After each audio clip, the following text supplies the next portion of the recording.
There's a place called downtown where all the hippies all go. And they dance the Charleston and they do the limbo. Ethan, let's go downtown tonight. Let's go downtown tonight. Let's have a party. The band's going to give us a chill. Rock and roll, everybody. This is the Grunge Bible Podcast, and we are back. My name is Ethan Shalloway, joined by Chris Salona. And, dude, we're going downtown. We're pumped up for this one. Oh, yeah. The mirror ball is twirling tonight. It's going to twirl off its little holder there. The disco is back. The psychedelic pill has come out, dude. We're ready to rock. Yeah, we are. We are absolutely ready to rock for episode number 217 coming out May 19th, 2025. Ethan, let's check in. I know I'll just preempt it. I'm really fired up to talk about Neil Young's Mirrorball album. We almost let it slip away from us when we didn't do it last week, but a late breaking period of inspiration has struck us, and we are wrapped up in this album right now. But how are you feeling today?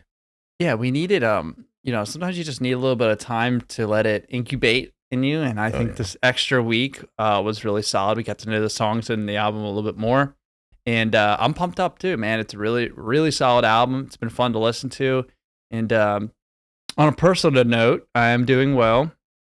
I had a busy week last week. I drove back from Pennsylvania to Alabama, back downtown, and it's 13 and a half hours, and by the end of it, I was in the chair for 15 hours, Chris.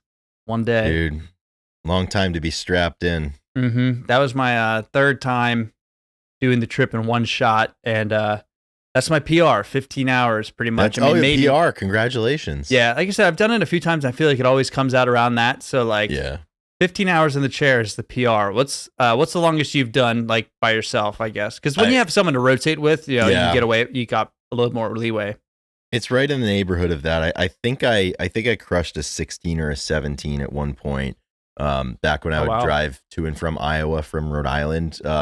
Memory has the time has faded my memory in terms of what the specifics were. But I mean, anytime you're up over 12 is always you're playing for keeps there. But as we like to say, that's where it gets hard. That's the natural limit right there. Yeah, absolutely. And you can kind of manipulate a little bit if you leave before the sun comes up, as we know. Like those are all free hours of driving. Trick yourself, You leave at 4 and the sun's not coming up till 6. Like there's 2 hours that don't even count in terms of how fatigued you get. But as we like to say, Ethan, it's not every day that you can say you're the best you've ever been. And currently, you are the best you've ever been when it comes to the long haul driving. When it comes to trucking, yeah, it's the 12. I always say 4 hours is a perfect like day trip. Not perfect, but you can leave early and get there by 10 a.m. Yeah. 8 to 10 hours is like if you leave early enough, you have the night. Anything after that, you're wasting the day, right? The whole day. I mean, you're using a day. You got to plan for it, and the problem is if you break it up, you lose 2 days potentially. So we just went for it, and 12 hours, like I said, that's the natural limit. Right after that, you're just like, you get a little woozy, and you're like, all right, I gotta white knuckle this, and windows down. And luckily, it started off slow. There was some rain and traffic getting out of the area. Yeah. But the more south I got, the faster the roads got, the more clear it got, and going through Tennessee was a breeze. So thank God, going down, we needed it. Yeah, going up is brutal because you lose an hour going back to the Eastern time zone, and you always go into the city type. You had to go through the cities at the end, where going down is way better. So yeah, it is what it is. It was good, but so after that, just resting a little bit. I got a big week coming up, going to Tucson, Arizona. Elite. Yep, I'm really excited. I think our buddy Steve Minji will visit out, which I really That's huge. am looking forward to. Yeah, because I'm feeling good about this one, Chris. We're going to get back. First leg of the season is done. A lot of trials and tribulations, but I think that it's setting up the season pretty well. And time to go downtown. I was talking to somebody, and they had a bad start, and they were saying basically it sucked. And it was we got to get back up. And I was like, that's what makes us great, is when you come back. Not the success. The success is, a lot of people succeed, Chris. A lot of people are successful. There's a lot of people that are good at what they do, but it's the people that fail and have a hard time and then come back. That's what makes us great. So that's what I'm looking at right now. I'm looking to be great, and I'm setting myself up perfectly by failing recently. Hey, anybody can come out of the gates hot, anybody anybody can do that. Anybody can have a hitting streak, but who can come out of a slump and have a hitting streak? Yeah, exactly. Yeah, I have no doubts about your ability to do that. I think we're going to get into a good portion of the Jav season for you and keep things rolling. Yeah, I like that we're doing more. I had a sports night last night, sports and music, and I like how this podcast is morphing into sports and music coverage. There's a lot more sports lately. There's a lot more sports, and we're going to get into it. I just think this is the best part of the year too for sports. I mean, football is really great, but this is a special time with the playoff Pretty and NBA playoffs going. But Yeah. Anyway, how you doing, man? I'm good, dude. Pretty busy week as well for me. A lot of ins, outs, and what have yous of the world, but it was overall a really solid week. I went to a concert last night. I lifted really, really well this week. I starting to push the lifts a little bit again. Hopefully, I got some PRs in my sights in the snatch, and hopefully the clean and jerk too. The squat strength is coming back, and the vibes are good, man. So I'm feeling really good. Yeah, I don't really have much to complain about right now. It's a good time of year, as you said. Yeah, the vibes are on point right now. Good. Glad to hear. Yeah, absolutely. So as we have said, and as the title predicts, we're going to be talking about Mirror Ball, Neil Young album with Pearl Jam, and we're pretty excited about that. 11 tracks. We're going to get into it. Maybe potentially go song by song. I don't know. We're just going to kind of roll with it. There's a lot there's a lot of thoughts and stuff as we get to it. But before we do that, we have to thank some people. So as we usually do, we have a group of people that choose to support us through the Patreon app. And there are a few different levels that you can support at. And as we speak, they are growing. There is actually more levels coming, more levels to this than we know. So yes, the most basic is the $2 level. Then there's a $5 level, and then a $10 level. Those are the three ones we've had forever. No inflation, hasn't gone up. You got your shitty cup of coffee all the way up to basically buying an album. You know what I mean? And so you support us once a month. You get 4 episodes a month, that is. And it's, I don't know, I think it's worth it. I would say it's a worthwhile investment, and I'm really fired up that there has been some movement here.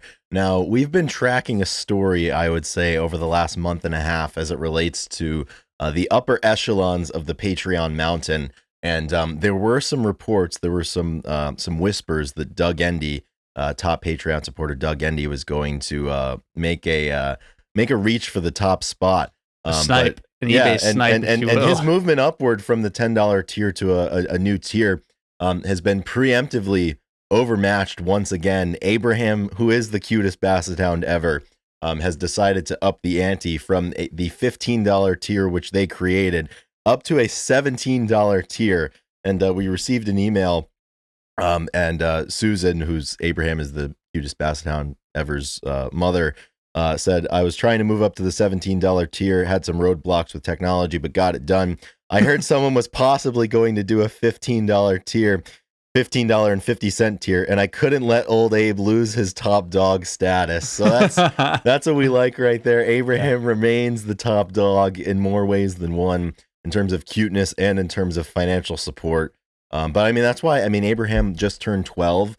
And, you work your whole life and you save up in retirement to spend money on the things that you want. And I'm glad that, at his advanced age, in the 12s now, he's choosing to spend his money on the Grunge Bible podcast, which is money well spent. So thank you for that. He knows what he likes.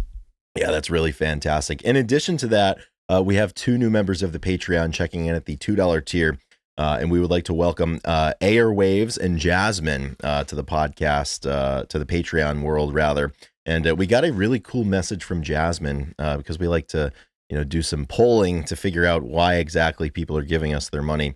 And this is a little bit of a unique path here. I'm just going to read the message that Jasmine sent in. So, we asked why us, why now, why are you here? And Jasmine says, so I'm studying for my final exams in university, and I've always found that I can't study in silence. So I tried listening to music, but I'd get distracted and end up singing to the songs. My best friend said that while she's studying, she watches people react to albums on YouTube, which she said was almost like a podcast to her. I knew I wouldn't be able to do that because I knew I'd also get distracted by that and just watch the video instead. That's when I found Grunge Bible. I was Googling something like good 90s related podcasts on YouTube, and your podcast was one of the first ones to come up, so I thought I might as well give the podcast a go. The first episode of yours I listened to was your Nirvana Unplugged episode, and I've been hooked ever since and immediately followed on Spotify. Obviously, I didn't grow up in the era as I'm only in my early 20s, but I fell in love with grunge music when I was about 11 due to my stepdad. When he and my mom first got together, he would show me songs from the era accompanied with stories from his band days to break the ice. My stepdad used to tour manage bands in the 90s, and I've heard every story under the sun, some of which I find hard to believe. Sidebar here, we got to get the stepdad on the podcast if he's got stories. Absolutely. That would be fantastic. Jasmine goes on to say, I still hear new stories every time I see him. I've been listening to Grunge Bible for just over a month now, and I can't study without the podcast in the background. Every episode I hear how grateful you both are for the patrons, and the stuff you guys do on the podcast is honestly amazing, so I thought, why not join in? That warms my heart. That's exactly right, Chris. That's why we do this. I mean, we ask ourselves a lot, why are we doing this? And sometimes why are we here? The people answer, yeah, that's awesome. Yeah, that's super cool. So hopefully, Jasmine, hopefully your final exams went swimmingly well. Interesting strategy to listen to podcasts while you're studying. I don't think I could swing that. But props to you. I mean, your brain is operating on a different level than mine ever was or ever will be. And I'm glad that we were a part of your the soundtrack, if you will, to undoubtedly becoming a high achiever in the world of university studies. So that's really fantastic. Yeah, that's pretty special. Yeah. I mean, every time I hear that somebody, that's how I view the podcast, right? I mean, we are no historians, and we're at best, we're just commentating. We're just two guys with a podcast, and I hope that we bring comfort and, sustainability to your day to day, right? Like, just something that you can count on. And so when I hear stuff like that, like, okay, perfect, we're doing exactly what we want. It's kind of like, there's some sad news, and we have this day of music coming up, but yesterday, Saturday, the 17th, we had a breaking news that really hurt me. The Outdoor Boys are signing off on YouTube. They are. And very, very sad. This was sad. There's a lot of people. I mean, he really blew up in the last 3 years. He's been doing it since 2011. And he's just getting too big, and he doesn't want to affect his family. And but there's so much comfort in those videos that I found over the last few years. Yeah. And I just think that at some point, Chris, we're going to do the same thing. We're going to have to walk away. We just are getting too big, right? Yeah, we were not going to be able to go to the grocery store without being mobbed by the masses of fans. But I view on a smaller level. I mean, when he's first started, he's always been adding joy to people's lives, and their Saturday nights or Friday nights, whenever they watch them. Maybe it's doing schoolwork. I mean, it's perfect background stuff, even though it's a little distracting because it's so interesting. Yeah.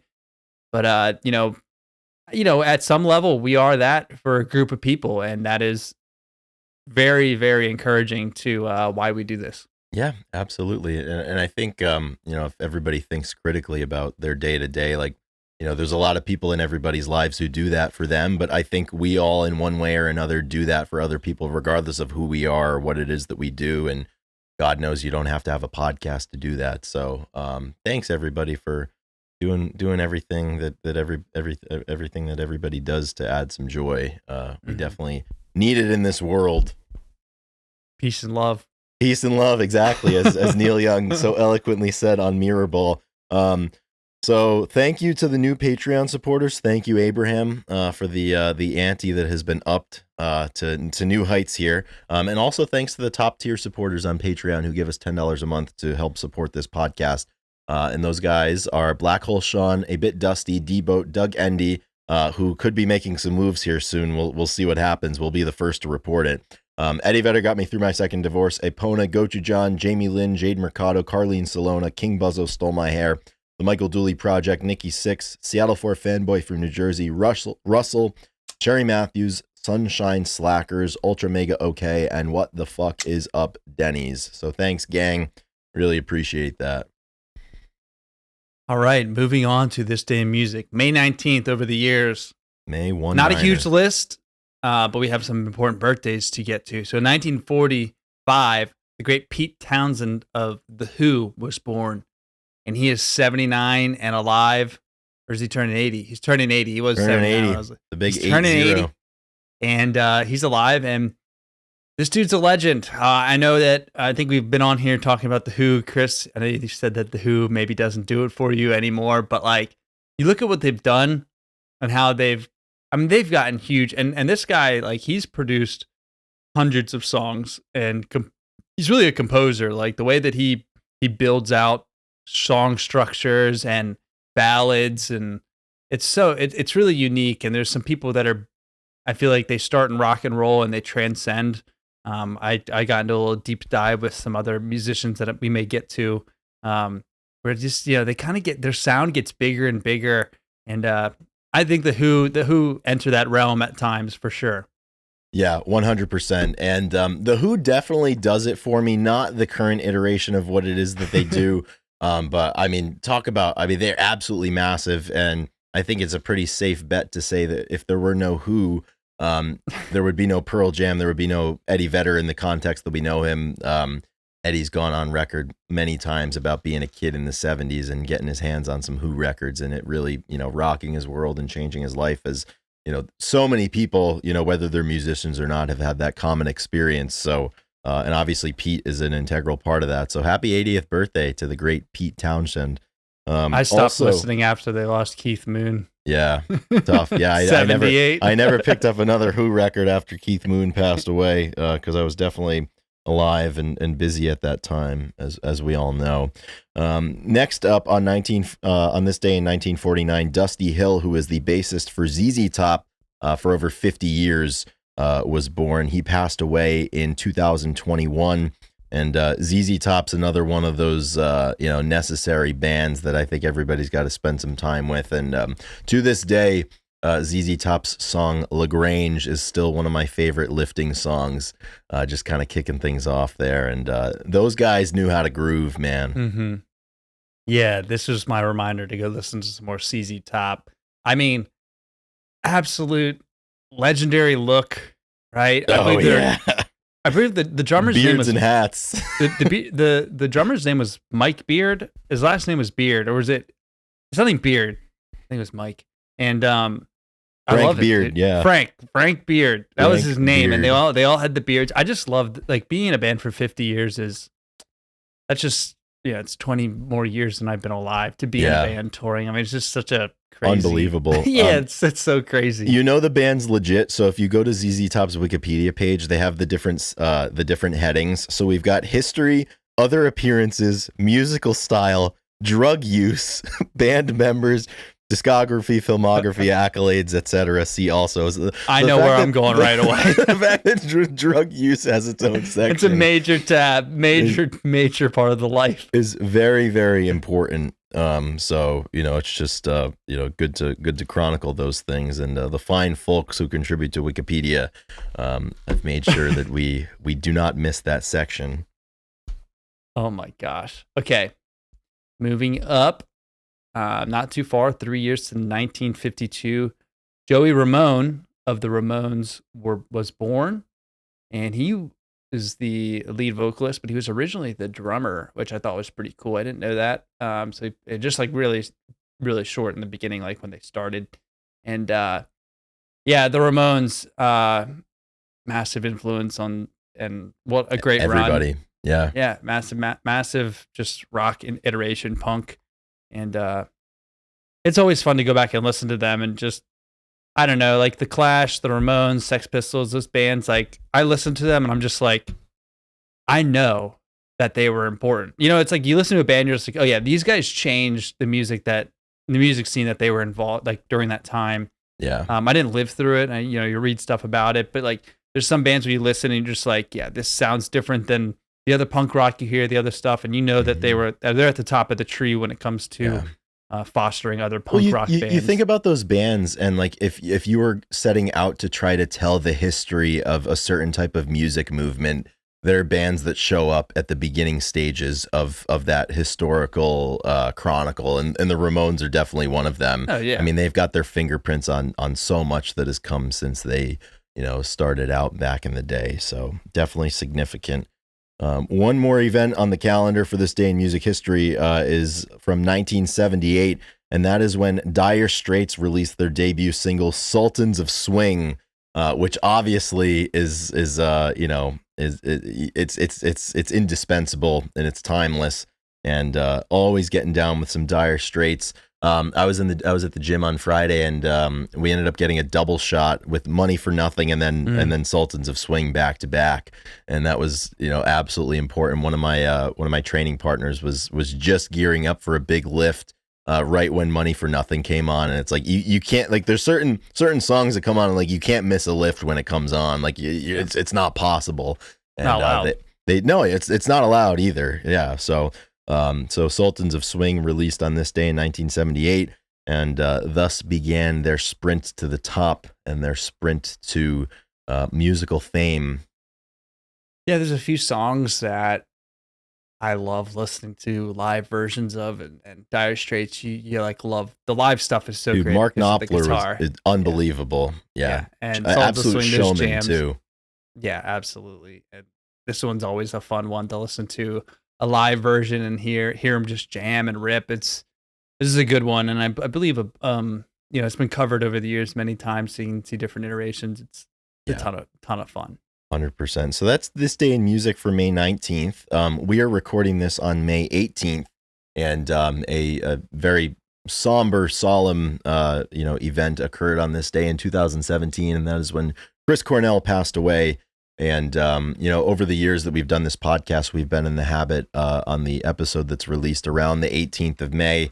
We'll do an episode about him. So we've got a bunch of them over the years that you can go back and listen to, and certainly, we're definitely taking some time to listen to his music and remember him. I've been posting about him on the page all day, and I'm sure I will for the next few days to come. But hard to believe that it's already been 8 years. That Chris Cornell's death, as I say every year, it's probably the first one that I've encountered as an adult that like really, really, really hit me. And I have a vivid recollection of like what I was doing and what my thoughts were and what, who I talked to about it and what my reaction was to it, as I'm sure, everybody listening to this podcast probably has that same vivid memory of it, and a sad day. And I can't believe, like, pretty soon, before we know it, it's going to be 10 years. And it's just, time is going by. And I really, really, really wish that he was still here. Mm-hmm. As we talked about on the last episode, I believe the Soundgarden got inducted to the Hall of Fame. So right. I think that is, it's kind of a nice timing where you get those two things, his anniversary, his death anniversary, and them being inducted at the same time. And I think there's a lot of conversation about the band going on right now, and rightfully so. I mean, it's mega impact, just a force. I mean, you don't need us to tell you. Everybody, I'm sure everybody out there listening knows what he's done in your life for music, listening and music exploration, all that stuff. And man could play. Man was a talent. Yeah, thing, dude. So yeah, absolutely. If I may, Ben Shepherd on Soundgarden's social media pages released an incredibly heartfelt statement, or just remarks kind of about Chris a couple of days ago in advance of the anniversary of his passing. I'd like to read it if that's okay. So they posted a picture of Chris, and Ben went on to write, "As I wait for my son Noah to get out of school today, I'm thinking about, well, actually, it's stuck in my head, and it's been here since early this morning, like a proud spring bird, damn it. It's a song Chris and Matt wrote, The Road Less Traveled, for our album that is yet to be named. Just hearing Chris's voice helps. I know he did that for everyone he knew. Helped them. He did for me, filled with self-doubt and indebtedness, and in just his tone, knew what I was going through and forgave me like he always did when he was older. It's at this point of recording all of our previous albums, I'd get this overwhelming hit of awe, camaraderie, power of creativity, majesty even, and love from the music and my bandmates, and I guess just pure life force, like a torrent of light raging freely towards the sky, that pure life force. My heart would fill up with life, like helium, and it'd lift me almost off the ground. Chris and I used to get giddy like little kids and laugh together in the studio at least once each time recording a record. Wow, we get to do this. Can you believe it? We get to record. It has the power, this feeling, to well up my eyes with tears and then make me openly weep. Many, many times this has happened over these 30 plus years. When stepped back from this raging torrent is a serenity like the cliche of deafening silence, and I am finding in this silence and calm time to re-grab the canoe edges and brace, and then reopen my eyes, re-see the horizon. There behind the mountains are the stars. Is it dawn or is it dusk? Ambiguous yet welcoming, reassuring, natural paces and cyclical understanding and breath. Mighty. I hope every one of you reading this can lace positive moments together and make some sense of the calm and the torrent into some kind of constellation for your horizons, and appreciate those living along with those you love. And he goes on to say, I am very blessed by my loved ones and very honored to have known or worked with each of my brothers, Kim, Matt, and Chris, in this path of music and life, of loves and losses, righteous and folly. But I can tell you, it feels good and invigorating to hear Chris singing from over that horizon and hear the mighty, mighty life of souls sharing. To hear as a fan and band member, a song or two Chris brought in a few years ago, turn before my very ears and finger blisters into a full-blown Soundgarden tune is like feeling a glacier fall away off your chest. We all have a lot of work to go through in this life, but we are all to a man trying to be our best and to do each and every one of us proud. You, Chris, are right here with us. We all miss you, brother. See you when we do. Ben. Wow. Yeah. Yeah, that's good. I mean, it's really, really solid. Just a great set of words to describe best friend and the privilege to play music alongside of him and after, you know? Yeah, there's a lot in that, and definitely I've read it a couple of times. I got to keep going back to it because there's something in there each time, and put so perfectly by Ben there. Yeah. So go listen to your Soundgarden albums. Yeah, seriously, go listen to your albums and everything. Audioslave, Temple of the Dog, his solo stuff. Yeah. Not that any of us around these parts ever really stopped doing that, but this time of year is definitely lean heavily on those things and just think of how important that music is for you and share it with somebody. Another note, on May 8th, I wanted to bring this up because collaboration kind of goes into what we're going to get into, but on May 8th, Peter Frampton got on the stage with Pearl Jam. Yeah, he at did. At the Bridgestone Arena and played Black. And Chris, if you remember, back in 2016, we had a guest performer on Black when we got to see them live, and it was Bronson Arroyo. And I'm not saying that he was bad because he wasn't, but man, a Peter Frampton, not quite the same comparison when you're putting those two together. Apples and bowling balls, man. But I love when people come on the stage with some of our favorite artists. And Peter Frampton, I mean, I think his farewell tour was in like 2019, and he hasn't played all that much because of he has a degenerative disease, and he's not sure. He played at the Rock Hall of Fame in Juxon's, I guess it was a year ago. I think it was last year. And it's such a treat when he comes and played. I tried to watch some videos, and I mean, the audio is not super great, but still a lot of fun. Yeah. And anytime that superstars team up, you're going to get something good. Yeah, 100%. I gotta tell you, man, like the subject of the podcast, the Mirrorball thing, like the anniversary of Chris's death, and like being impacted by that music, and like some shows that I've gone to lately, like music has me back again, hook, line, and sinker. Yeah. And I feel like it was a couple of weeks or maybe a month and a half ago or so, where like I was just like, I'm really haven't been into much music lately. Like I don't know what to listen to. It's not hitting. And crazy how quickly the page turns. Like even last night, like I saw the Wonder Years again for the 11th time, and it was like an acoustic show. They've done these acoustic releases where they rework their songs, and they call them the Burst and Decay series, and they have 3 of them, and they played all of those songs that they've reworked. They played them last night, and they had with them 3 strings players, and it was just a really beautiful night. And it's just I'm feeling all of that again as it relates to music, and it's a good feeling. And I don't know. There's just something about, good music, if in its simplest form, to be affected by it. It's a sign of life.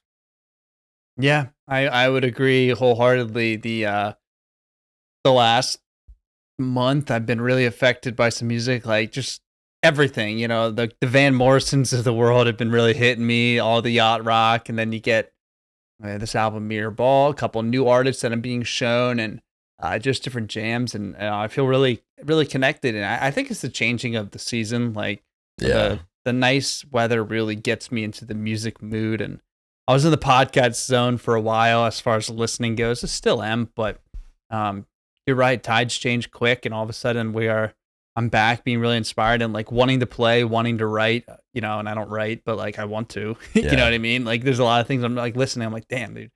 I'm like also just thinking about how people construct songs, and we'll get into it a little bit with this album, because this one was done in basically 5 days, where Neil kind of showed up with the band, or heard him play, and was like, hey, let's play some music together, and they kind of ripped through this, and like talk about a talent. I mean, you've written poems or written some stuff, and you know how hard it is, like, and then to Yeah. add chords and like have the whereabouts to produce, and just get songs out there. It's not easy, and these guys do it like it's a cup of coffee type of thing. Yeah, it's unbelievable, and like you just kind of sit there in awe of it, and then I just always end up sitting with the feeling of how good it feels just to be around stuff like this, and to be affected by stuff like this. Like before we recorded, I went for a long walk, and I front to backed Mirror Ball, and like, similarly, it was like it felt like the first time I listened to it again. Like I'm noticing things that I didn't notice before,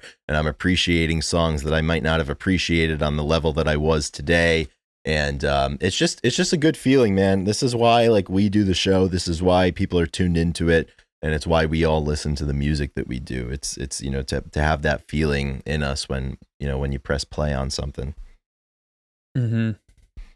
So, yeah, do you want to give a little background on the album, and then we'll do first initial thoughts on the album and type of stuff? I think giving a little background, because there's some good lore to this, which we talked about before. I think two episodes ago we talked about Merkin Ball, and there was a few breadcrumbs about what project that came from, and that is the Mirror Ball. Yeah, the mighty Mirror Ball. Yeah, I'm not sure what a Merkin Ball is. Is that a thing? Is that a real thing, Chris? I don't know, but I definitely know what a Mirror Ball is. Yeah, and I need to be around more of them than I do. Like they need to make a comeback. But yeah, right. As we said, so Mirror Ball also turns 30 this year. It was released on August 7th of 1995, and as you probably know, and as we talked about a couple of weeks ago, it was a collaboration between Neil Young and the members of Pearl Jam. It was Neil Young's 23rd studio album, and at the time that we're recording this, he's got 45 of them now, which is just it's prolific levels of creativity. And I'm sure we all know about the whole connection with like, oh, Neil Young, godfather of grunge, and like that was kind of something that a lot of the music critics and the pundits kind of coined in the early 90s when Pearl Jam was kind of ascending into the spotlight. But the two camps kind of got connected just by being in the same circles, and being at different benefits together. Like they both played at Bob Dylan's 30th anniversary show, I believe, which was in 1992 at the Madison Square Garden. And then Neil Young ended up inviting Pearl Jam to play at his Bridge School benefit in 93. And then their relationship kind of grew from there. Eddie Vedder ended up inducting Neil Young into the Rock and Roll Hall of Fame in 1995. And at the time, both Neil Young, Crazy Horse, and Pearl Jam were playing different benefits for causes they believed in. And they ended up at it was a pro-choice benefit that they played, I think, in Washington, D.C. And Neil Young at the time had two new songs, Song X and Act of Love. And at the end of that benefit, Pearl Jam joined them to play some of those songs. With Pearl Jam on their own had just like decided to learn those songs. And then they had the opportunity to jam with Neil, and they played with him before at the VMAs and different things like that. But they played, they were new songs of Neil's, and they played. And Neil was so impressed by how it felt and how it sounded that he went to Pearl Jam. He's like, we should probably record these. And obviously Pearl Jam being massive fans of Neil Young, I think each and every member of Pearl Jam just venerates this dude. How quickly can you say yes to something, obviously? So they said yes, and this album was recorded 4 days in the studio. That was it. And there's 11 songs. Neil Young had Song X and Act of Love beforehand, but the other 9, Neil Young would write songs, bring them in the studio. They would play live. They'd do 4 or 5 takes at most. And after 4 days, they had an album. And like, I'm just kind of thinking like the last 4 days of my life, like, okay, like pretty productive. Like I did a lot of stuff, but like the fact it's like, okay, we're recording this on Sunday. Like by Wednesday night, it's like, hey, here's an album. Like that is ridiculously creative and prolific. That's so true. Yep. And that's the way that it happened. And Neil Young, man, like the thought that I had as I listened to this record, like they just don't make them like that anymore. Like this dude just lives to make music. As I said, he's got 45 studio albums. He's always putting stuff out. He's not afraid to do weird, different things, and not afraid to not take himself unbelievably seriously. And Pearl Jam at the time was really struggling with that. Like I think Eddie especially, like, you know, everything was so serious and so intense, and like this was just like, hey, like we're gonna get to basics and just play music and jam. And you know, that's what Neil's been doing his whole life, and he continues to do it to this day. He's still releasing music. And I saw him last year. It was the first time I ever saw him, and it absolutely unbelievable. I'm very grateful that I got to see him live. But that's kind of the background of this. And obviously, as we mentioned a couple of weeks ago, it was during the Mirror Ball sessions that you know, Eddie Vedder had written Long Road and I Got Id. But those, as we mentioned, were not included on Mirror Ball just because of you know, contracts and record label allegiances and whatnot. So, you know, you get the best of both worlds. You get everybody from Pearl Jam on Neil Young's Mirror Ball, and you get Neil Young on Merkin Ball. And they're both great companions to one another, and really a unbelievable time, I think, in Pearl Jam's history. Jack Irons was brand new to the band at the time. And these sessions, the Mirror Ball sessions, like Jack Irons shines. Like afterwards, Neil Young was like, I can't say, you know, good enough things about Jack Irons. Like he played his ass off every single take, and he had a big job on like the drums on this album are, you know, even more significant than the heartbeat of the album. Like they're so important, and he did such a good job with it, man. I love the learning 2 songs of your favorite artists and playing them in front of him, and then getting the call and be like, hey, that was really good. Like, let's record these. I mean, talk about a badass. Just I mean, it's a risk, right? You're playing somebody else's song. I don't know if they asked him, but wow, that's like a dream. You know, it's like, hey, I have my favorite artist, like I'm performing for them. Like, let's play his songs. And then to get the call and be like, hey, let's record. Like, it's like, hell yeah, like let's do that. And then they go in, and like you said, yeah, quite a productive 4 or 5 days. Well, I think the funny thing too, and like we've been privy to it a little bit with just you know, being aware of or like interviewing people like in the middle of an album cycle, or like they're in the studio, they're recording and they're leading up to it, and then, you know, things take so long.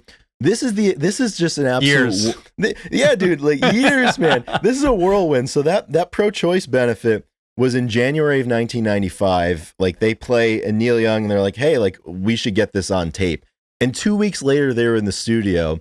And then, you know, after 4 days in the studio, they have the album. So they went from like this not being a thing on January 1st, 1995 to, by I think the last recording day was February 10th of 1995. So you're talking like 40 days there, and you go from like this thing doesn't exist to like, boom, like this is the album. Mm-hmm. It's crazy. And I watched an interview of Stone and Jeff talking about it, and they were like, you know, how was it? Like, Neil was amazing. He was so nice. And yeah, the first day they played those 2 songs, Song X, and what was the other one? Act of Love. Yeah, and they played and recorded those, and Neil was like, that was awesome.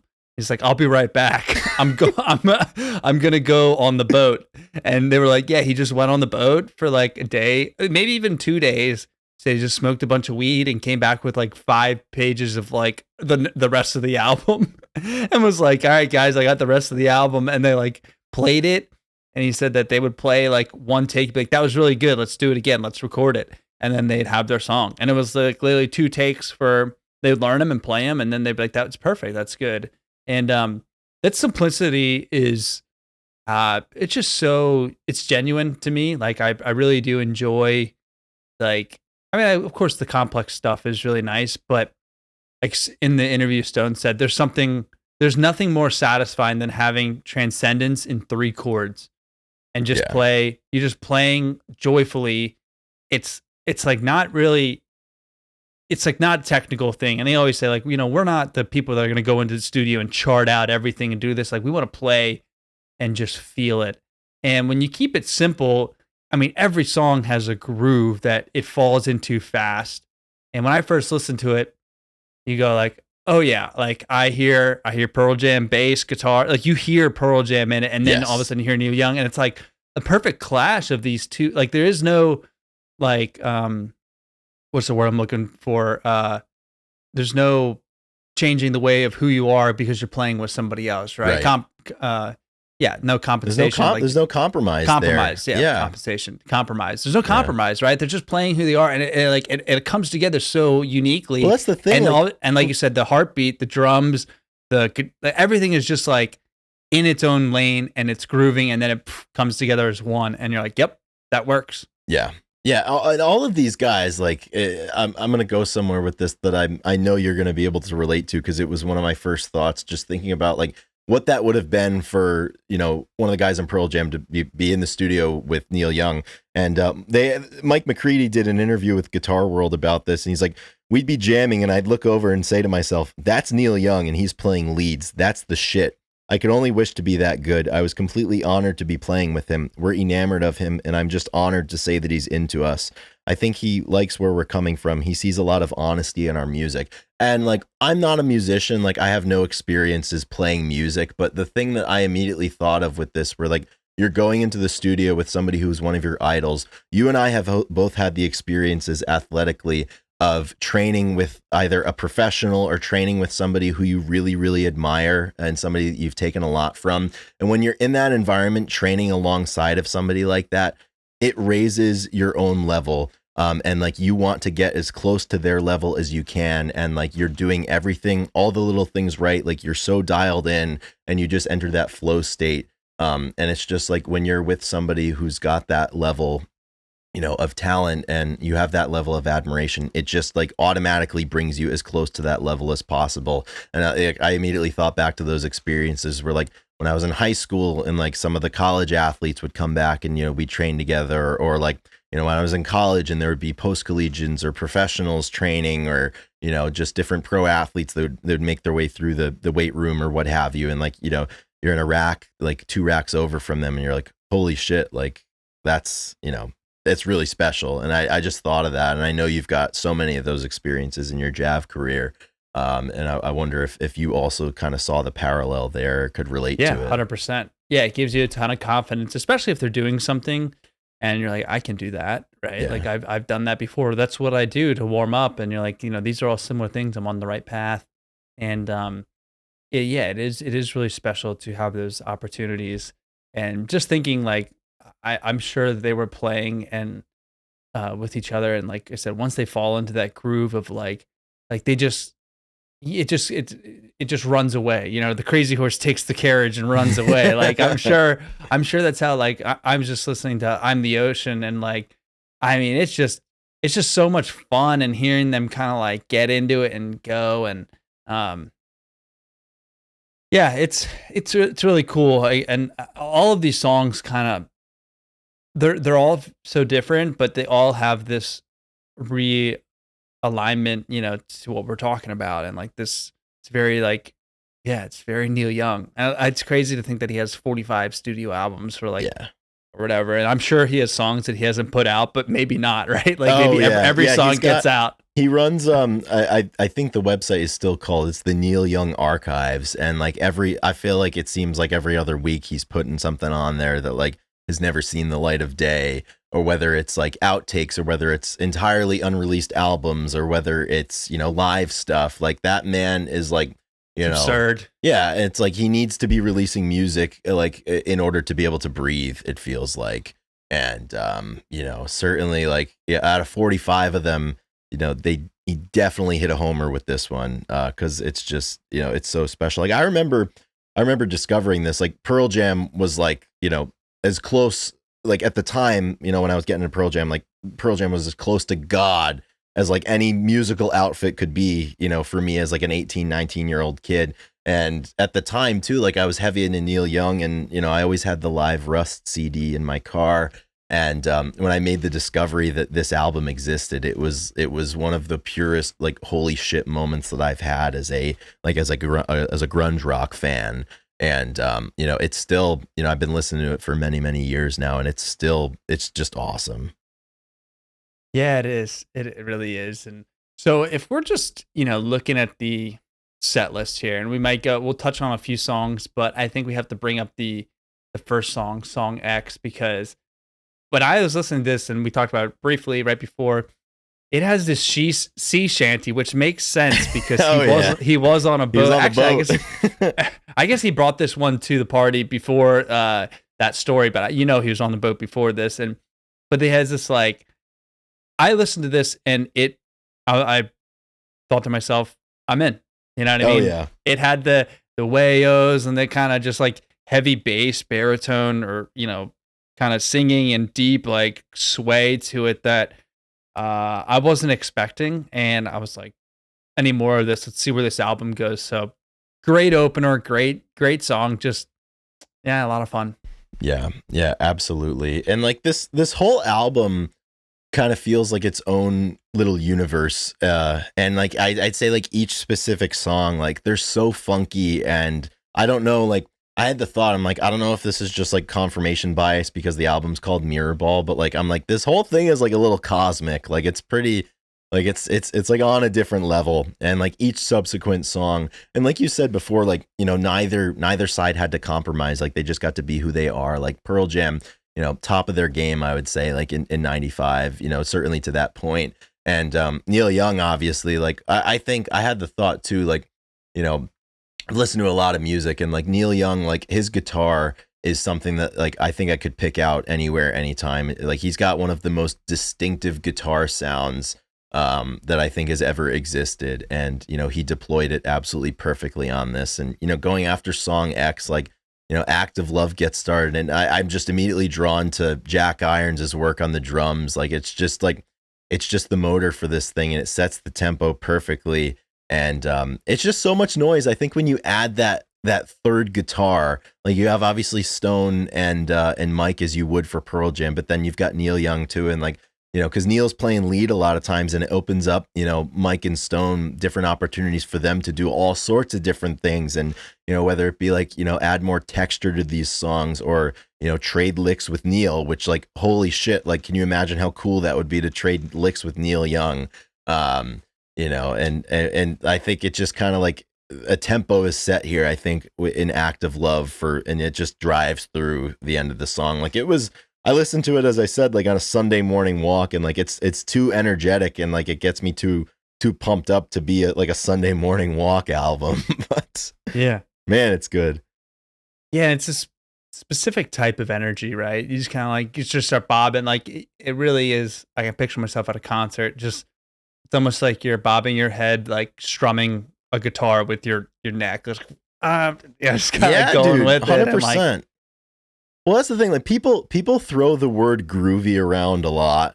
Like this is what groovy is for. Like this album here, like every this song, is the groove. Yeah, every song, it sets the groove, and it just kind of hypnotizes you a little bit. One of my favorite jams on the song is "Throw Your Hatred Down."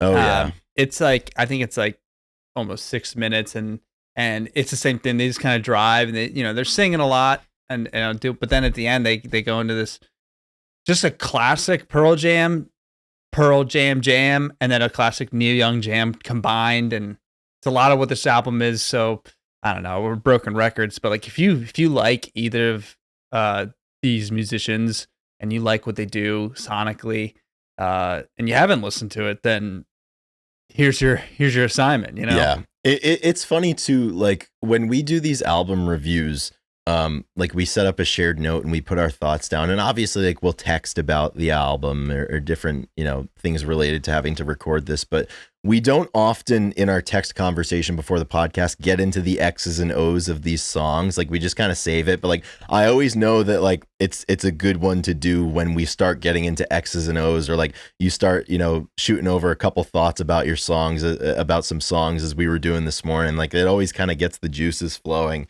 And yeah, I love that part, that jam that you mentioned. But for me, like the album really hits its stride. I think Truth Be Known, which is the 5th track, is kind of like a slow, kind of out there kind of tune. But then, you know, right afterwards, you know, you get into what I think is the epicenter of the album. It's where everything happens, and that is Downtown. It's where everything Let's go happens. downtown. Right smack dab in the middle of the album, number 6. Let's go downtown. And you're right. This has like, it just has the fun of. This is a fun track. Yeah. Yeah. I think it's exactly kind of what they were like. Mirror ball downtown. It's where the party's at. Like everybody's dancing. Like, dude, like Neil says, when you hear the band playing, it's going to give you a chill. Right. It's like, and it's kind of like how those nights go where you go in, and, you know, you get the first few songs and, you know, you get excited, but then like halfway through is when everybody moves to the dance floor. They got enough drinks in them and people are like ready to open up. And that's what we're doing here on the album. We're downtown and on number 6. Yeah. And I love like the way that they recorded this being live in the studio, like not doing super many takes. Like I love that some of the dialogue before and after the takes made its way onto the record. And like, I remember the first time I listened to this, like Downtown starts, like Neil's like, I think I just fucked it up. He's like, let me just play the groove a little bit. And like, he does like one run through and he's like, all right. And then it starts. And like, what a groove, man. Like what a riff. Like it's just absolutely perfect. And like, even lyrically too, like throughout this album, like there's so many themes. You know, there's a lot about optimism. There's a lot about like reality, you know, the modern world, government, different things like that. But then there's just something like this that like there's not a level of interpretation that's needed. And like, I think with so much of this album, like I'm not drawn to like what's being said because like the way it sounds is just so perfect. I mean, like this is a powerhouse of a riff. The drums are pumping. And then you like, I just like, I can feel the guys in the room get into a flow state on this take and just start ripping like a little bit on through the song. Like the riff changes up a little bit kind of after the chorus. And then later on in the song, like, you know, you can hear the different guitars, like just like trading licks back and forth. And it's just absolutely perfect. Mm-hmm. Yeah, man, it's such a fun song. And you're right. It is pretty lighthearted because this album has a ton of really good lyrics and some heavier stuff that like I've never taken the time to digest or investigate in the way that I do others. So like this, my review of it'll be incomplete without it, but I just like, it's just, I truly have not been able to get over the groove of it. Like to even concern myself with some of the lyrics. Yeah. Yeah. And the one song that lyrically stood out to me that I was looking at, and again, I mean, this is the first time that I've really done a deep dive on the album, if I'm being honest, right? It caught, we came up and we were like, yeah, let's do this. So, you know, it's our first time too. So if you're out there feeling like you don't know what you're not a music head, like don't worry about it. This is why we do the podcast, right? But if you go down to the second to last track, Scenery, this song is something else, and it's almost 9 minutes long. It's a long one. Yeah, and like I'm looking at the lyrics, and like you really could read the whole thing. Like the first stanza, it's like looking at the grave, at the scenery around you, home of the brave. Sometimes they leave you like they found you. Sometimes they worship you. Sometimes they tear your houses down. Sometimes they comfort you. Sometimes they spread your life around. And then he goes on to talk about like, yeah, people that like the home of the brave and like and how it changes and all. Like one of my favorite lyrics in it is he's like, there's when you earn their trust, then you are truly in danger. And I just think that's really interesting. And like, you know, once you give somebody your trust and you feel Like that's when you can't be become betrayed if you don't. vulnerable. You can't be betrayed if you don't have trust. Basically. Yeah, that's a really good observation. Yeah. Yeah, that's it's a classic Neil Young. Like this is like very Neil Young-ish, and but the bass line in it, like I was like heard so much Pearl Jam. There was like a song, and I heard a lot of like Sublime. Like they have a song Garden Grove, where like he kind of like sings to this groove, and Neil does like pretty much the same exact thing, and it's really cool. Like it's I don't know, it's really cool.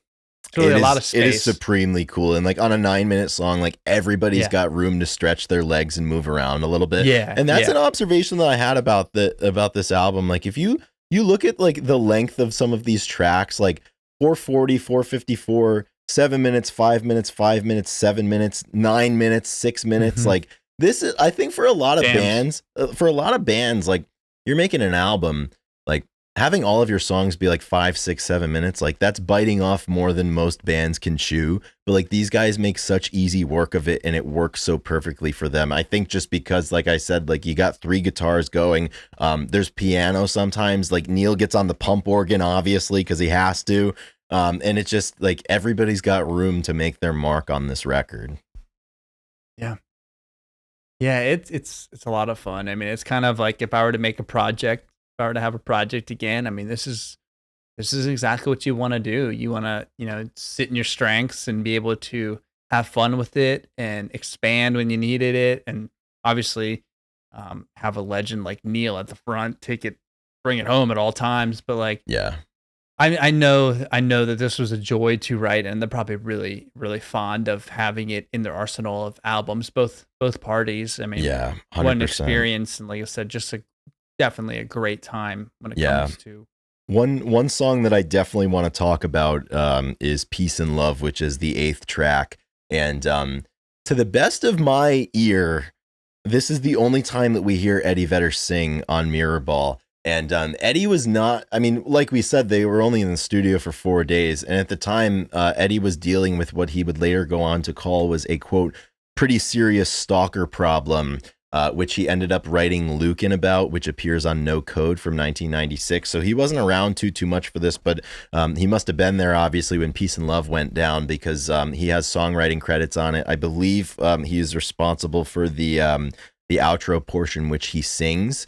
And it's just similarly, like at the time when I discovered this, I was like, wow, like Pearl Jam's playing, and like I wonder if Eddie's gonna sing. And then you get to Peace and Love towards the end, and it's just like you're at the point of this song where like it's exploding, and like where most bands would just like, let's hit like a really, really cool guitar part. Like Neil gets on the pump organ, and Eddie Vedder is singing the outro, and it just works perfectly. And like you've got that like early 90s aggression in Eddie Vedder's voice towards the end of his part, where he says, I took what's left, I gave it breath, I had it all once, I gave it back, I gave it back. And he hits it with that like early to mid 90s Vedder snarl when he sings back, and it's just like, it just hits perfectly. It's just a rush of dopamine when you listen to this thing. And it goes on from there, like, because the song kind of starts a little slow, but then like once you reach that point and like Ed comes in, like they are driving on all cylinders here, and like the engine is just going really, really hard, and it's perfect. Guitars are ripping, they hit the throttle, just kind of revving it. It's a really good one. And there's a lot of hooks and really catchy choruses to this album. And he was just writing these on the boat, like exactly. Like this is not just a compilation of lyrics or just songs that stuff that he had written. Like, these are hooks, these are real songs, these are hits. So that's a lot of fun. Yeah, it is so much fun. And yeah, dude, like I love like even like Throw Your Hatred Down, which we talked about before. Like I had my headphones in earlier when I was listening, and like really keyed in on the piano parts, which like I don't think that I'd noticed before. And like I said, like every time you listen to something like this, like there's a different part of it that you might not have noticed before that you key in on, and it just makes you appreciate it a little bit more and more. And this is just this is fantastic. Like a lot of times when we do these album reviews, like we get heavy into it for the purpose of doing the episode. And then once the episode's out, it's like we don't go back to it for weeks maybe. But like this one's gonna stick around. Like I think I'm gonna be dancing under the mirror ball for a little bit. Yeah, and the final song, "Fallen Angel," just bring it home with just Neo playing the pump organ, playing the organ, going out, and a great way to end the album. Just a simple minute like outro. Yeah, absolutely. Which is cool because it kind of like breaks the album up into parts, because you also have What Happened Yesterday, which is the 7th song, where it's a similar kind of, Neil as solo as he can be on something like this with with the organ. And it's just kind of great, especially like after Scenery, which, as we said, is like a 9-minute just jam song. You kind of close down with something like that. And I love the versatility that these guys have, like obviously like being able to play instruments like that, and then also like having the kind of the guts to do something like that, like on a rock record, is just really cool. And it's just what Neil Young's been doing his entire career. Yeah, so that is Mirrorball, the 1995 Neil Young Pearl Jam album. 11 songs, 55 minutes. So if you're looking for spend an hour with the boys, you got an hour to pass. I mean, this is a perfect thing to put on. And I really do like you said in the beginning, or in the middle, What Happened Yesterday, like a little like a break, and I feel like they have the first set and the second set to this album where they really could play a show and play this full album straight through. And sometimes I like to think that artists do that intentionally because they know that, at some point they may need to do a tour where they just play one album.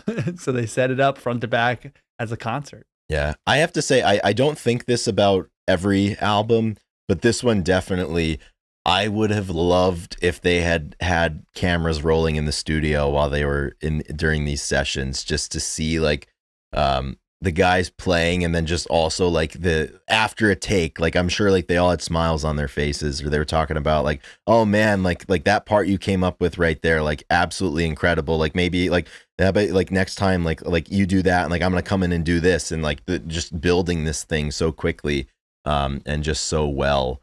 Because when you have something come together in 4 or 5 days, like a lot happens, right? Yeah. If you try to record something that takes 2.5 years, I mean, you're not going to get a lot from those sessions, but a lot was jam packed, and a lot of good stuff and quick challenges. Well, when you have that limited solutions. time, you can't think too hard about a lot of things, and I think there's a lot of merit in that when you're trying to write music, especially when it's like jam based and there's a heavy element of improvisation in there. I think just like a truncated schedule kind of lends itself really, really well to this type of album. Like when everybody's just kind of in the studio recording together, like you're not fretting over one particular note that was or wasn't played exactly how you hoped it could be. And you're not overanalyzing anything, which I know that the guys in Pearl Jam said was a big lesson for them kind of moving forward, is just like, you don't have to, be unbelievably serious when it comes to this stuff. Like you can kind of just let things flow and see what happens, because obviously magic can occur. So I would have loved to have gone to one of the shows they did. They did a brief Mirrorball tour in Europe in 1995, and fans started calling this tour Neil Jam, which Mike McCready was like blown away at, and he's like, "This is like a dream come true for me to like to have that be a thing." And yeah, there's some video. I think there's a gig that they did in Germany in August or September of 1995 that's out there on YouTube, and it's definitely worth a view. Hell yeah, that's awesome. And thankfully, because it was so jammy and like they did a couple takes, like that's how I feel when we do a podcast like this. It's easy to talk about, and we can go in and just absolutely stretch our legs as well, as you'd say. We'll see from now on, we could just say we're inspired by Mirrorball. Like our podcasting style is heavily influenced by the 1995 Neil Young album. That's amazing. That's exactly how description should be, very specific and niche. Mm-hmm. And we are a Mirrorball-esque related podcast. So that's awesome. Kind of moving forward, one of the things, speaking of Neil Young having 45 studio albums, right? I was on Spotify last night, and I started listening to, I had a text from my cousin, and they was asking about some music, and he was a big Killers fan. Well, we were talking about potentially our gig in July, Chris, which I need to talk to you off camera about. but he's been playing guitar, and he said he'd love to play a song. And I talked about the Killers when you were young. So I started listening to some of the Killers, and the song popped up that I hadn't heard in a while. This is probably my song of the week, so maybe get a little ahead. And it was off of their Direct Hits album. The song, there's two songs, Just Another Girl and Shot in the Night. And I was like, what album is it? And I clicked on their Spotify tab, and I started scrolling, and the album tabs for these artists in Spotify are a mess, and I hate it. Oh man. I absolutely, like, they have every release has its own title. There's a bunch of deluxe remasters, and like I can't actually tell what albums were released. Like without being a connoisseur, it's impossible to know. And I started scrolling down, and I was like, what? And then all of a sudden it has all the playlists, the stuff they're featured on, and I'm like, dude, this is garbage. I was like, I can't even tell like where the song. And it turns out, the Direct Hits was a compilation best greatest hits album that came out in 2013, and these two songs were added on, which I thought were great. And like I've done that with like Neil Young, especially when you start throwing in the live albums and stuff, and you go through and you really can't get a good understanding of like how things, the chronological order it's of all that. I hate it so much. I was like Spotify, I was like, they're doing it like they have us, obviously, like they have our algorithms and they have our information kind of locked in, but I would love to I think I'd like to, it would just simplify, like they have some good things about it, but the Apple Music, I did this, the sound comparison. I did the sound comparison side by side, and there is no comparison. Damn. Spotify's it, but like we like listening to stuff in trash cans, so maybe like exactly. Sometimes you got to do it. But it really grinded my gears, kind of scrolling through, and I was just getting pissed. Yeah. Welcome. So, all right, that wraps up the important part of the episode. And, like I said, I'll start with the song of the week. And I will say, like I just said, the Killers are just incredible. I think that Brandon Flowers his voice is angelic. Last 2 weeks ago, you put a Killer song on our playlist, and it was just such a great reminder. And like listening to them, they are so big. They have this sound, and like, oh man, it got me really into it. So that will be A Shot at the Night will be my song, or Just Another Girl. Honestly, maybe I would just double dip here. And why not, man? Because do it. Yeah, it's just so good. And I think it came out, it was a collaboration with M83. Classic. Which that type of music is like Time Cop, The Midnight. It is some of my favorite just sounds and jams, and it's like very like spacey and extraterrestrial, and man, it was so good. And and the music video was no different. It was awesome. It was very big, kind of had like a Lana Del Rey, like it's just like countryside, like it's just take a chance, take a shot, and really, really good. So it's a no-brainer for me. I need to go see them. Oh yeah. But they'll be there for me when I need them. I know. Oh yeah. They're always out there, man. Yeah. But you can't say that about everybody. That's true. And that's one of the notes I wrote, like, Modest Mouse, one of my favorite bands, and I've seen them and they were great, and I want to go, and they're still playing, and I want to see them, but like, I'm a little weary. There's bands where you're just like, I'm a little weary. Like, maybe go and see Helmet nowadays, like not as good as they were back in the day. But then you have bands like the Killers, and you're just like, oh no, if I go see them, like it's not like seeing them in a small, but they're better. Like they are at their peak, and they probably will be for another, like they're going to be playing for all health. If the health stays good and everything works out, yeah, for a while. Yeah, like they're gonna be ripping shows, and it's gonna get bigger and better, and they're gonna become a similar to like the the Foo Fighters or the Who. So nice, dude. That's fantastic. How about you, man?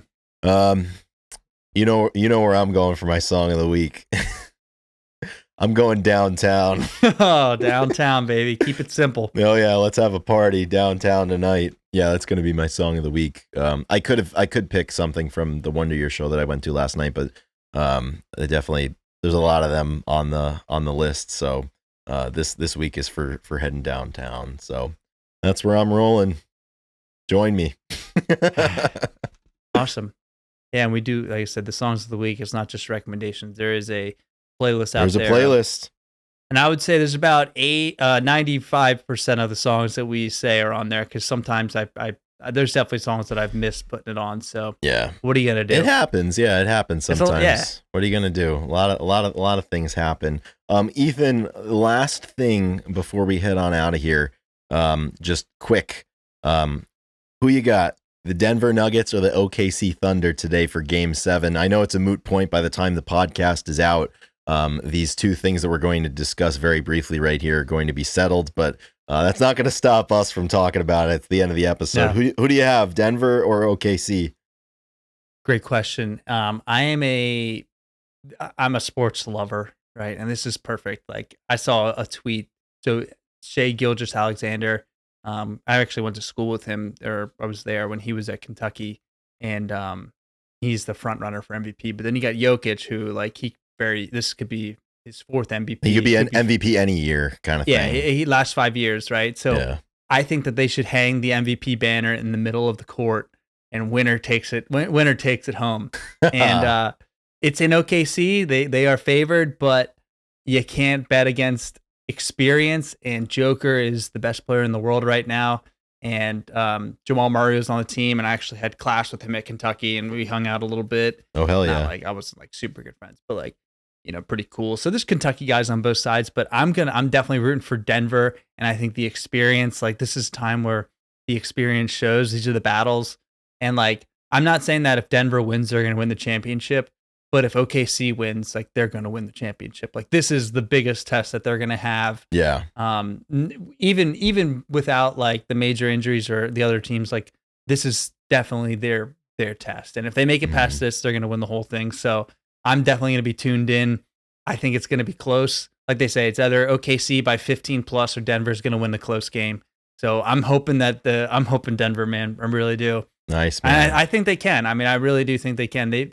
That's why you love 7-game series. You figure each other out, and it's all gameplay today, and probably going to be a low scoring game. I mean, they've been letting them play, so bet the under. So yeah, man. Very cool. On the flip side, we'll switch it back to you. We got Toronto versus Florida in Game 7 for the hockey playoffs, and we have the defending champs against the Divas in Toronto. So, oh man, what do you think? Game 7, I'll tell you. As a diehard Boston Bruins fan, this series is like walking on glass in the desert. I really can't win. Brad Marchand does play for the Florida Panthers now, which absolutely breaks my heart, man. It fucking kills me. But I think best case scenario for me is Florida wins tonight, and then again it's fucking Florida versus Carolina, which I really don't like Carolina that much in the Eastern Conference Finals. But my prediction for tonight, I do believe that the Florida Panthers will defeat the Toronto Maple Leafs for two reasons. Number one, I think the Maple Leafs are firmly in the category of, until you prove to us that you can do it, I'm going to believe that you can't, and they have not been able to do it. They have a abysmal record in elimination games over the years. They were able to win in Game 6, much thanks to their goaltender Joseph Woll. He pitched I think he only gave up one goal in Game 6, and had a really, really good performance. But I don't see him having that type of performance again. The Maple Leafs have way too many skeletons in their closet. I'm saying 4-2 tonight. Florida Panthers defeat the Toronto Maple Leafs to move on to the Eastern Conference Finals. Yeah, that'll be that. That's a good prediction. I think that then we have a rematch in the Western Conference Finals with Edmonton and Dallas. And yeah, so a lot back again. We're coming back. A lot of parity from last year. Yeah, I don't know if I really want to see Carolina moving on. I just don't want Florida to win at all. That's the thing. Yeah, I really dislike Florida, and I dislike the brand of hockey that they play, because seemingly it's they're the only ones that can play the brand of hockey they play. Like, I hate to be that guy, but like, they do get away with a lot of roughhousing and shithousery that other people would be suspended for, pick up some game misconducts for. But hey, as they say, to be the man, you have to beat the man. And currently, they are still the man because they're the defending champions. I'm just hoping for a good hockey game tonight, and at least the one consolation if Toronto Game 7, if Toronto squeaks by today, they're not going to win in the Eastern Conference Finals. So you just have your satisfaction now or in 10 days. So you're rooting for Florida tonight? I am. Yeah, I have to. How about on the other side? On the Western Conference side? Yeah. Oh man, people have been selecting and trumpeting Dallas for the last like 4 or 5 years, I would say. They lost to the Lightning in the COVID bubble final in 2020. And since then they've been on the doorstep, but they've been on a heater. And I just have serious doubts about Edmonton's goalie situation. They obviously have the horses up front, which, the horses, once they start running, there's no stopping them. But I think they've been undone in the past by some shoddy goaltending, and I think it may happen again. I think Dallas is playing some really, really great hockey. Yeah, their offense is great. Yeah, their offense is absolutely fantastic. So I'm thinking the Stars do make it back to the Stanley Cup Finals in the West there. But it's going to be a good series. I think it always is. Yeah, I'm definitely pulling for Edmonton to. Yeah. It would be cool if Canadian team hasn't won the cup since '93, and there's 2 left right now, and it's got to be Edmonton. It can't be Toronto. Yeah, exactly. Yeah, and that's a part of me that's like a part of me wants Canada to get because they care, and I appreciate it. But there's a part of me that doesn't want Canada. Like it's kind of fun. It's obviously like it's fun, but the problem is we have Carolina and Florida to be like if it was obviously Chicago, Philly. I don't like the Penguins. Could be anybody, or you get, but some of the original 6 or the something Rangers like or something. Yeah, exactly. But instead we got these Florida hockey teams and Carolina. Yeah, I think the most interesting from a storyline perspective, not the most interesting, but an interesting outcome would be if it was a Dallas versus Carolina Stanley Cup final, because both of those teams have been the darlings of the sports writers and the hockey minds of the world for the last like 6-7 years. It's like, oh yeah, like this is their year, like they're gonna do it, and neither franchise has been able to do it yet. So I don't know. It's gonna be good though. Gotta sit back and watch. It's gonna be a big month for watching. That's right. From tip off to puck drop, we're gonna be locked in today. Oh yeah. Best part here, we're getting this podcast done. We got 2 hours before the tip of the Denver OKC game, so got nothing but time. Thank you everybody for listening, for joining along. We'll come back with more sports talk. We didn't even get to the Red Sox walk-off home run by Rafael Devers. His first career walk-off dinger, man, against the Braves. That surprised me, but a lot of drama happening in baseball. And how can you not be romantic about baseball? How can you not be romantic? Exactly. So thank you everybody for listening. We're going to be back next week. It's going to be a great time as usual. And we got big things coming, so stick around. Cheers, everyone. Rock and roll. Give us your money. We need it. We really need it. All right, guys. See you later. Thanks, everyone. See you.